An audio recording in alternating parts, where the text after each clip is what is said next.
ناظرین، یہ جو مظہر عباس صاحب نے ٹراؤٹ جاوید چودھری کو ایسے دعائے ہے کہ فرق ہوگی والے جو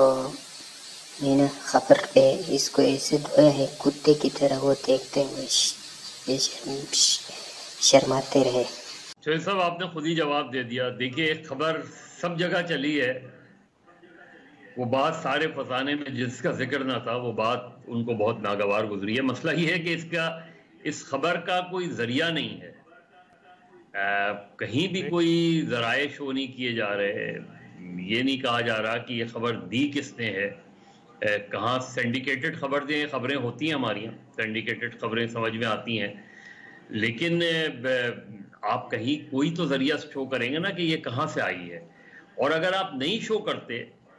تو ایتھیکلی پھر یہ برڈن آف ٹروتھ آپ کے اوپر آ جاتا ہے کہ کل اگر یہ چیز کل فرض کریں آپ پہ کوئی اس کو چیلنج کر دیتا ہے تو آپ جتنے بھی لوگ ہیں اب جہاں سے بھی اوریجنیٹ ہوئی ہے خبر پھر اس سے انہیں بتانا پڑے گا یہ چیزیں۔ تو میرے خیال میں مجھے لگتا یہ ہے کہ ہو سکتا ہے اس خبر میں بہت سے حقائق ہوں، ہو سکتا ہے کہ یہ جو چیزیں دی گئی ہیں ان میں ہوں گے، لیکن بظاہر مجھے یہ خبر پلانٹڈ لگتی ہے، اور اس طرح کی خبریں ہمارے یہاں لیک کروائی جاتی ہیں، ان کے ہوتے ہیں، دیکھتے ہیں بعض سچویشن میں دیکھتے ہیں کہ ریئیکشنز کیا آتا ہے، اس لیے بھی خبر لیک کروا دی جاتی ہے۔ لیکن میرا خیال ہے جب اخبارات یا چینلز یہ خبر دے رہے ہیں